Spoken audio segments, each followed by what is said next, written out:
सुरुवात महत्वाच्या बातमीनं आपण करूयात। केंद्रीय मंत्री किरेन रिजिजू यांनी वक्फ सुधारणा विधेयक लोकसभेत सादर केलं। विधेयकावरती 25 राज्यांमधून सूचना मागवल्या, तसंच विधेयकासंदर्भात 97 लाखांपेक्षा जास्त याचिका दाखल होत्या।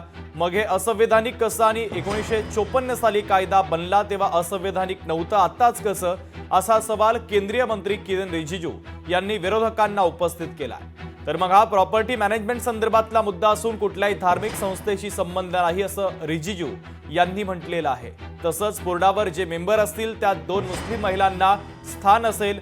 बोर्डावर शिया, सुन्नी, बोहरा महिला असतील असं देखील त्यांनी आता स्पष्ट केलेलं आहे।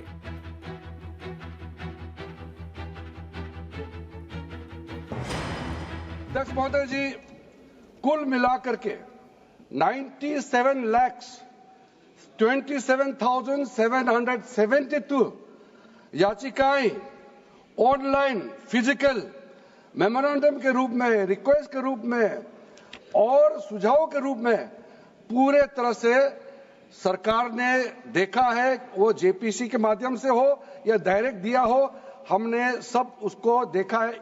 इससे बड़ा कभी भी, इससे ज्यादा संख्या में किसी भी बिल के ऊपर में लोगों का याचिकाएं नहीं आया आज तक।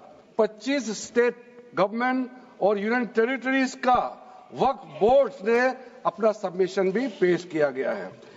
किसी ने कहा ये इलीगल है, अनलॉफुल है। सर, ये बिल जो हम लोग जिक्र कर रहे हैं कोई नया विषय नहीं है। आजादी से पहले ये बिल, जब पहली बार मुसलमान वक्फ वैलिडेटिंग एक्ट पास किया गया था 1913 में, तब से इसका इतिहास शुरू होता है। दिल्ली वक्फ बोर्ड ने क्लेम किया कि ये वक्फ प्रॉपर्टीज है। उसके बाद ये केस चल रहा था अदालत में। उस समय यूपीए सरकार ने पूरा सारा जमीन को डी नोटिफाई करके वक्फ बोर्ड को दे दिया। 123 प्रॉपर्टी। अगर आज हम ये संशोधन लेके नहीं आते तो जिस सदन में हम बैठे हैं, ये पार्लियामेंट बिल्डिंग, इसको भी क्लेम किया जा रहा था।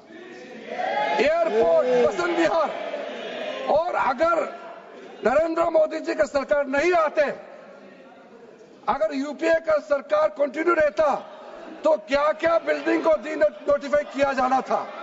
123 प्रॉपर्टी को तो डी नोटिफाई किया।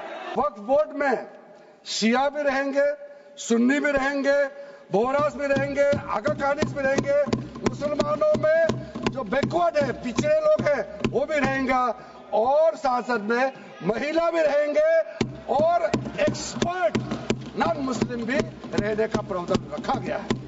सब स्वागत करना चाहिए, इसको किसी को आपत्ति होने का कोई जरूरत नहीं है।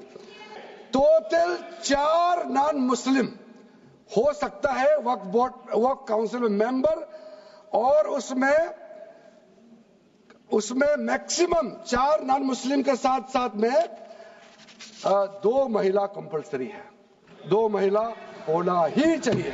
सेंट्रल वक्फ काउंसिल में टोटल 22 मेंबर्स में 4 नॉन मुस्लिम से ज्यादा मेंबर नहीं हो सकते हैं। एक्स ऑफिशियो के पद को मिला करके 3 मेंबर ऑफ पार्लियामेंट होगा। मेंबर ऑफ पार्लियामेंट तो किसी धर्म का हो सकता है।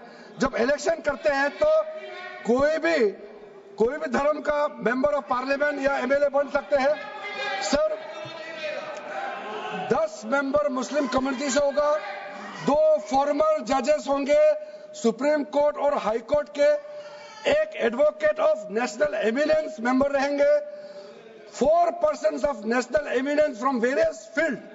ये तो कई कमिटियों ने इसको सिफारिश किया है, और एडिशनल सेक्रेटरी या joint secretary to the government of India उसमें रहेंगे। आउट ऑफ 10 मुस्लिम मेंबर्स 2 महिला अनिवार्य है। ये हमने प्रावधान रखा है। 96 से लेकर आज तक उस वक्फ बोर्ड का गरीब मुसलमानों को कोई भी फायदा नहीं हुआ। जो पैसे वाले मुसलमान थे, उन्होंने अपना रुतबा दिखा के, रौब दिखा के, यानी रिलेशन दिखा के उस जमीनों का गलत फायदा उठाया। अब जो सरकार है वो गरीब मुसलमानों को, पिछड़े कुचले दबे मुसलमानों को न्याय देने का काम कर रही। तो मेरा ये मानना है कि डेफिनेटली इसका स्वागत हमने करना चाहिए, और सरकार के साथ रह के मुसलमानों को कैसा बड़ा बनाया जा सकता, उस पर हमने बातचीत करनी चाहिए। लोकशाही मराठी ऐका, पहा, जागरूक रहा।